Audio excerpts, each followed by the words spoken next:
Hey, everybody. Welcome back to Unlocking the Paradigm Portal. My name is Sarah, and tonight's episode is personal, and it's messy, and it's honest, and it's timely, and it's me deviating course from what I said last night that I was going to possibly talk about, because today has kind of overtaken me, and I realized that we need to get into something that I think many of us I'm going to say everybody struggles with, but many of us, especially right now, have been working through. And it is the duality of holding on versus letting go. And it is that space that we all visit again and again and again, where the past pulls at us just as fiercely as the future is calling us forward.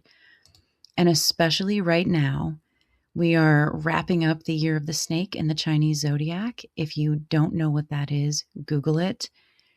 It has been kicking my ass left and right for the last few months. Hell, for the last year. And this time frame in the year of the snake, it is all about releasing what no longer serves us, like a snake shedding its skin. And it has been seriously a doozy on my end. So is anybody else feeling this too? I'm sure probably everybody maybe, whether you're conscious of it or not. And this particular duality matters so much because it is the biggest struggle that I have heard everybody go through.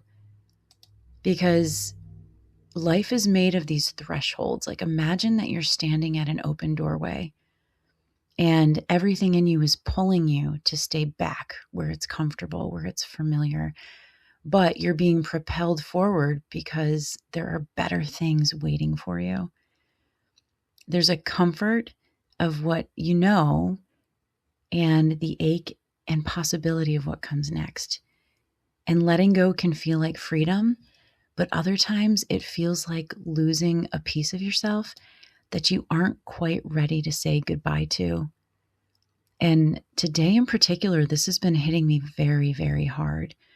So if you're feeling heavy or stormy tonight, please know that you're not alone. I'm getting my ass kicked alongside you. So I want to start by defining each side of this tug of war. Holding on, that is seeking safety in the known, in the familiar, and the things or the people or the beliefs that helped us survive. But really, what is survival at this point? What used to be survival is no longer survival now, because most everyone listening is a grown-ass adult.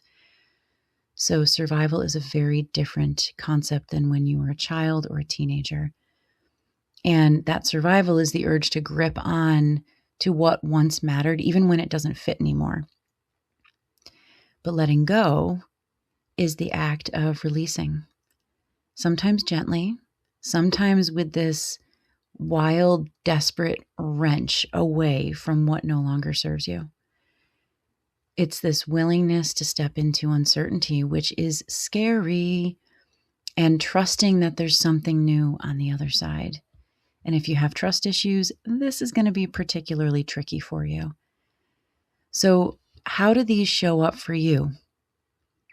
I can only speak for myself. I mean, it looks different for everyone, but for me, holding on can look like replaying old memories or clinging to identities that I've outgrown, or resisting change even when I know that it's time.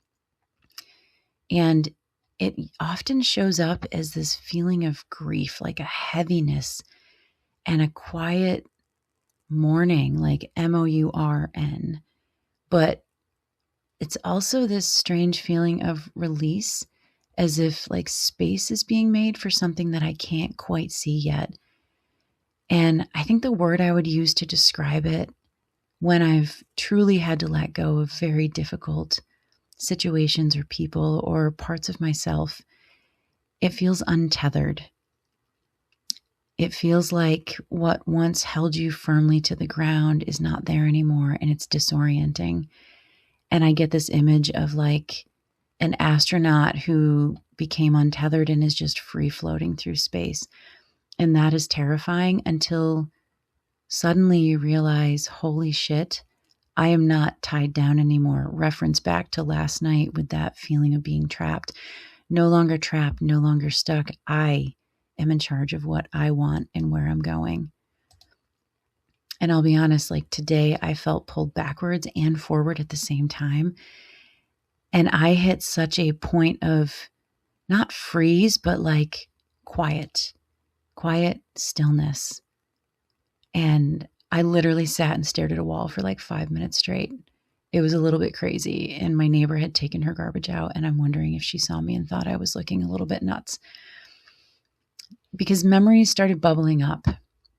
And it was grief and nostalgia and even sadness for the parts of me that I used to be.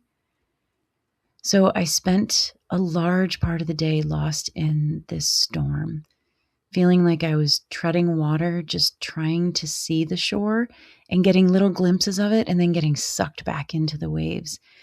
But underneath all that heaviness, I could feel this undercurrent of change. And it was really confusing at first, but then I got this sense that, oh my God, I'm about to step into a new skin, but I have to shed the old one first. So what is the old one that I'm trying to shed? I don't know. And maybe you know this feeling. It's confusion. And it was disconcerting. And I imagine if you haven't ever thought about that before, it's going to be terrifying. So on another personal note, I've been doing a very hard thing with two very, very close friends of mine the last couple of months. It's been bonkers. So we've been mapping out my patterns that have appeared repeatedly through my life and specifically relationships, and also recognizing where I've broken free from these limiting patterns, and in doing so have completely changed the course of my life.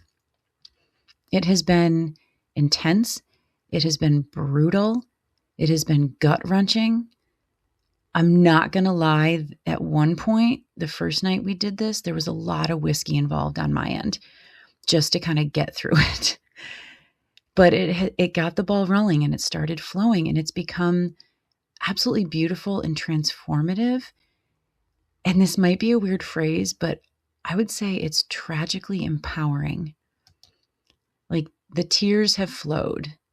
And at one point, I was legitimately dry heaving, like working through some really very, very traumatic stuff that I've experienced. And I've leaned heavily into self-compassion and really seeing those outdated versions of me in a really different light, and honoring them for the wounding that they were sitting in and the choices that they made based on those wounds, and then getting really excited and high-fiving when that version took a step back so that the next new and improved version could arise. It's legitimately Phoenix Rising energy, and anyone who knows me, I am all about Phoenix Rising.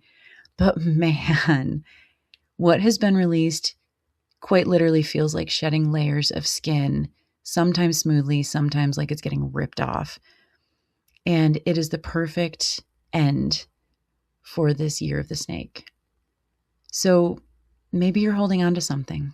Maybe it's a person, a role, a belief because it once kept you safe. But what is safe now? And maybe you're at the edge, ready to let go, terrified of what happens if you do. But you never know unless you give it a shot. Who was it who said you miss 100% of the shots you never take? It was a basketball coach, Bobby Knight. I can't remember. My dad will be so disappointed. I'm going to have to call him and ask. He was a basketball coach for a very long time. So I'm going to invite you to just reflect for a minute. And again, as I always say, just get very curious. When do you notice yourself clinging to the past? And when you do that, what are you most afraid to release?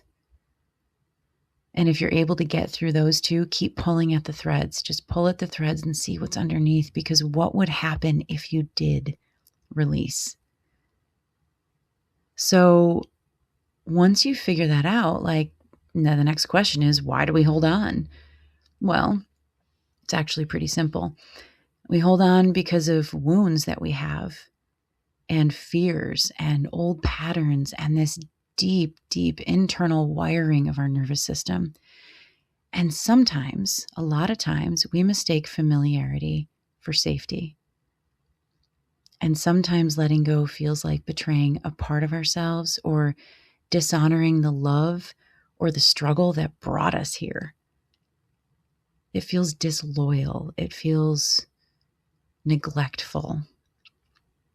And we hold on because we were taught that survival means gripping tightly. You have to hold on tight because what if it's gone? Well, what if holding on tight is holding you back? And we let go when we realize that survival isn't enough. We're meant to live, not just survive. So, some more things to ask yourself. What am I really afraid of losing? Really, what is it?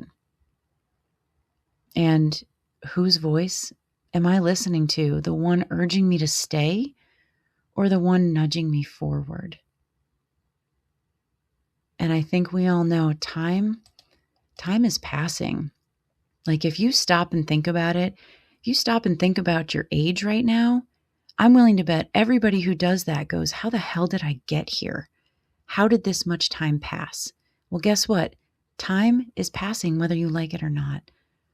So you can stand still while that time passes, or you can flow with it and see with curiosity and awe and reverence for what is waiting to come in when you just drop the freaking rope, stop holding on so tight, and take a risk, even when it feels scary.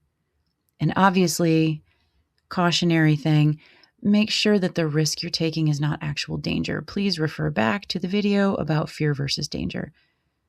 Don't let go and jump into danger. Like, I'm not suggesting you do that. So also ask yourself, am I holding on out of love or out of fear?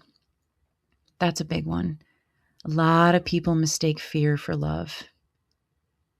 And a lot of people actually mistake love for fear. I don't know which boat you're in. It can kind of vacillate probably.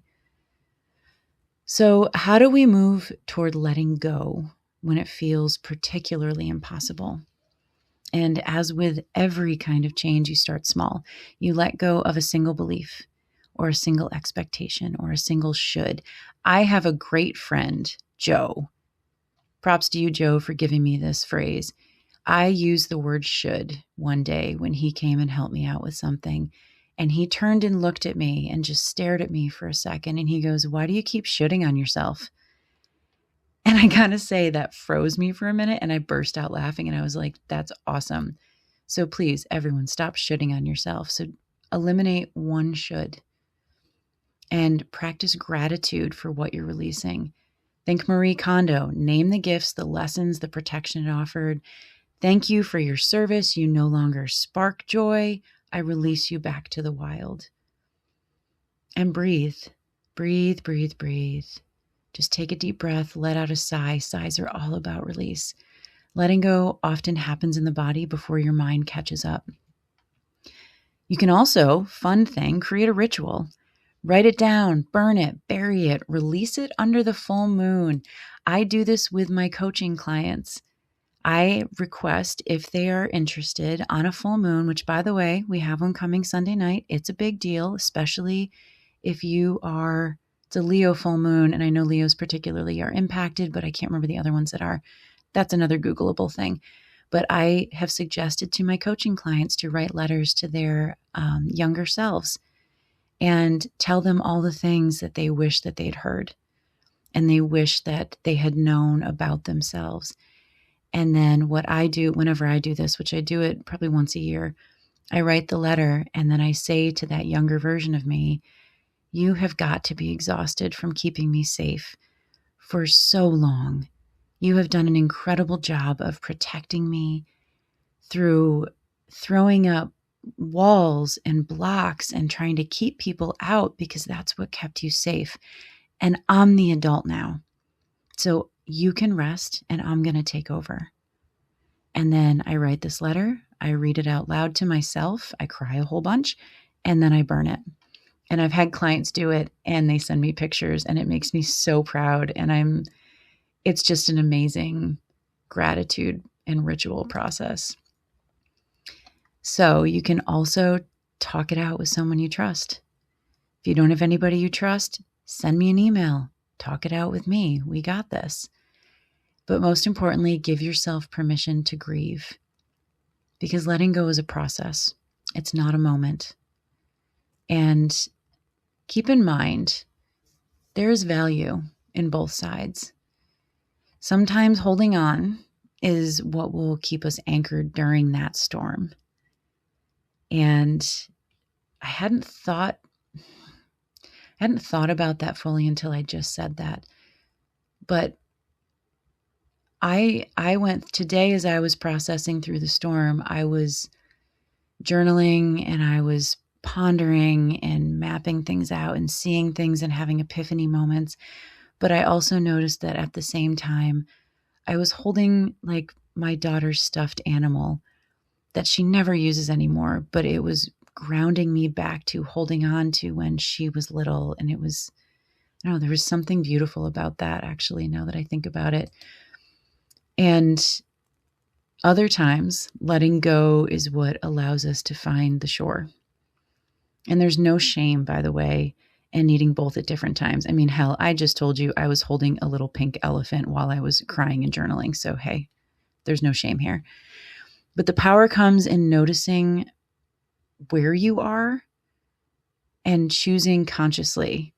And remember that, like, intentional versus autopilot, choosing consciously rather than judging yourself for not being farther along. I can't tell you how many people and how many times I have said, oh, I'm not that far along. No, you're exactly where you need to be, because that's where you're ready to be. And really think about, if you're holding on, what is it giving you? Like, really, what is coming out of that holding on? And if you're able to let go, what might that give you? Like, just daydream about the possibilities. And then if letting go is what needs to happen, then in order to enable that grief process, then ask yourself, like, how can I honor the past and the future as I'm standing in this doorway, trying to kind of decide which way to go? And it makes me think of, I love the movie A League of Their Own. And there's the part where Marla Hooch is up at home plate and Tom Hanks is sending her signals to do to hit a home run. And Gina Davis is sending her signals to bunt, and they're going back and forth. And she keeps like stepping up to the plate, stepping back, stepping up, stepping back. That's what that doorway is. It's the Marla Hooch moment. And I use that reference all the time in life. It is that waffling between move forward, go back, move forward, go back. And it's okay to be in that like liminal space before making the decision. Because letting go does not mean that you're forgetting. It doesn't mean the past didn't matter. It's not invalidating, and it's not rushing. It is honoring what was. It's grieving what's lost and trusting that there's something new that's waiting on the other side of that doorway. And you might not know what it looks like, but I guarantee you there's something else on the other side of that doorway. You're not going to drop off into space.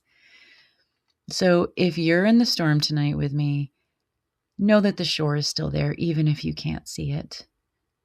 It might be a little foggy for a bit. And thank you for sitting in this messy middle with me. So if this episode stirred something in you, I would love to hear your story, your questions, or your rituals for letting go. And until next time, please be gentle with yourself. You've been through a lot, and you deserve some softness and some gentleness and some peace and soothing. I mean, we're all learning to loosen our grip just one breath at a time. Now, I'm not sure what tomorrow's episode will bring, so it might be a surprise for both of us when it pops up. I'm going to see what the day is like tomorrow, and I'll decide then. And until then, thank you so much for joining me. I deeply appreciate you. Have a great night.